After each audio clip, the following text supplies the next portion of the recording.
Доброго дня, друзі! Чергове викриття фейків та пропаганди держави-агресора. Afternoon, friends. We start today's briefing with a refutation of fakes and propaganda of the aggressor state. Let's start with Russia's efforts to justify its aggression with the help of foreign experts, including Americans. This time it is about one of the American commentators who became Russia's mouthpiece in justifying its actions against Ukraine, in particular the aggressive war. It is a question of the former official and now the active contributor of the Russian public telegram chats that it turns out from his words that Russia is very delicately conducting war against Ukraine. This is Douglas Macgregor.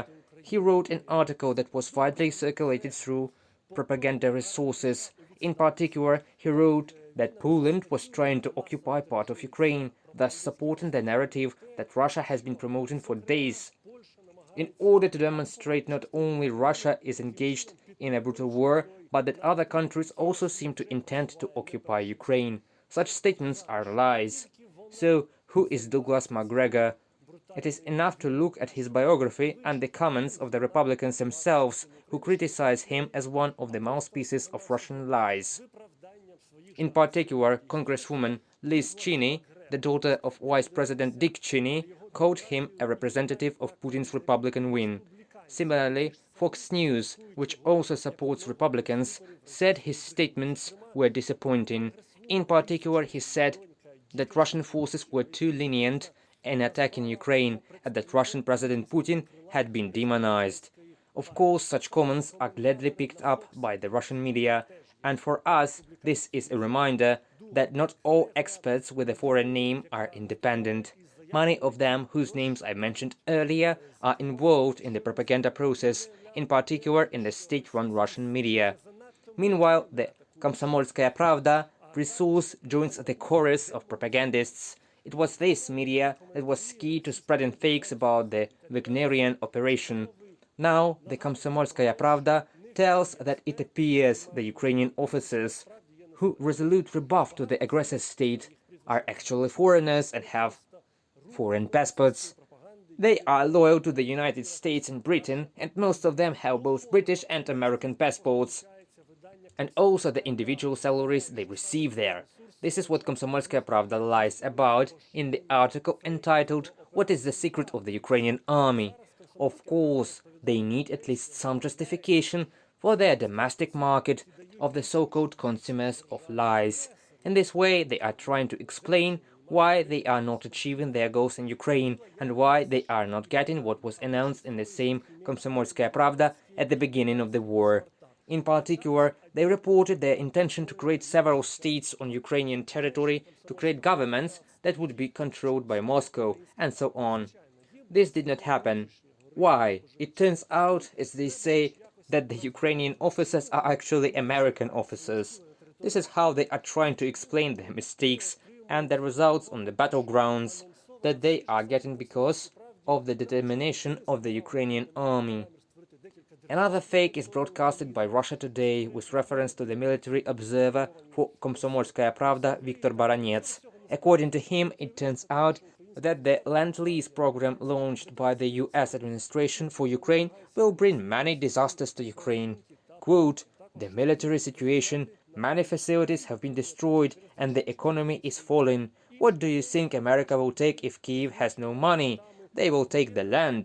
For example, 160,000 hectares of magnificent land in Dnipropetrovsk, and so on. They need to discredit the Lend-Lease program because it can bring a significant advantage to Ukraine on the battlefield. Russians lie by saying that Ukraine will have to pay with either land or other assets for the Lend-Lease. In fact, a peculiarity of the Lend-Lease is that many weapons are transferred free of charge, so that it can be returned when the war is over. But if this armament is, for example, destroyed during hostilities, it will simply be written off. So don't believe the Russian propagandists about the Lend-Lease program. Meanwhile, disputes are already beginning to arise among Russia's top propagandists. In particular, it arose between the ideologue of the invasion of Ukrainian territory, a certain Serhiy, a longtime partner of Viktor Medvedchuk, and on the other hand, Kremlin speaker Dmitry Peskov. So Dmitry Peskov refutes Gvazev's statements about an allegedly planned coup d'etat in Russia. What does this mean? This means divisiveness and dysfunction among Russia's top leadership. They themselves do not understand how to get out of this military operation, which has brought them so much trouble.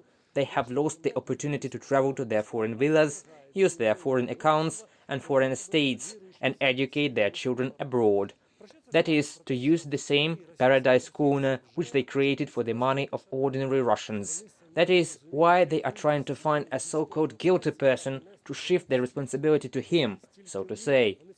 Another fake intention of the allegedly self-proclaimed Kherson pro-Russian administration to include Kherson to the territory of Russian Federation. Imagine the imposters who just came on the aggressors' bayonets now say that they will apply on behalf of this Ukrainian region to be a part of Russia.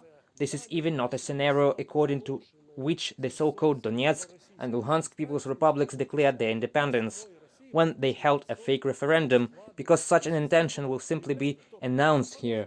The Russia 24 channel reports the authorities of the Kherson region, but in fact they are collaborators, will turn to the President of Russia with a request to include the region into Russia. This has nothing to do not only with the will of the Kherson residents, but in general, even with the elementary foundations of international law. It's just the legalization of annexation in the most primitive way, realizing that the local population will not support this under any circumstances. So they are afraid even of their fake referendum, which they announced to hold, realizing that they lose. Another mistake with mathematics in Russian propaganda will be stated. Previously, they announced that there was only one Bayraktar drone left in Ukraine in March. After that, they repeatedly reported that they shot down 3 Bayraktar drones over the Zmyiny, Snake Island, either Bayraktar drones on the territory of Russia. The Russian Ministry of Defense told that the Bayraktar in Arkhangelsk, Mykolaiv region was shot down. The number of these Bayraktar drones will be several times more than Russia declared the existence of these Bayraktar drones in Ukraine. That is, problems with mathematics are chronic for them. They indicate that the facts do not matter in propaganda. The main thing is not to trust Russian propagandists at all. And the last, but probably not the least, statement is made by one of Russia's top officials, the Speaker of State Duma, who claims that a famine will be made in Ukraine. Can you imagine this? Washington is going to cause a famine in Ukraine, says Volodin. Instead of real help, they are taking away the most necessary things, in fact, arranging food requisitioning, stocking up grain necessary for the Ukrainians themselves to live until the new harvest. Thus, the authorities justify the theft of grain in the occupied territories. Grain owned by Ukrainian farmers is exported and sold in Russian-controlled territories or in Russia itself, or even exported while Ukrainian farmers cannot export their crops because seaports are blocked. That is, a typical reflection technology is used. Russia blames what it does, blames others, if they have done it many times. Ukrainians were also accused of a massacre in Bucha, a missile strike in Kramatorsk, downing of Malaysia Airlines flight, and etc., etc. There are many examples of Russian propaganda, but this should not mislead any of you. Keep your critical thinking on, trust the Ukrainian official media, the Ukrainian armed forces and the Ukrainian political leadership. Glory to Ukraine!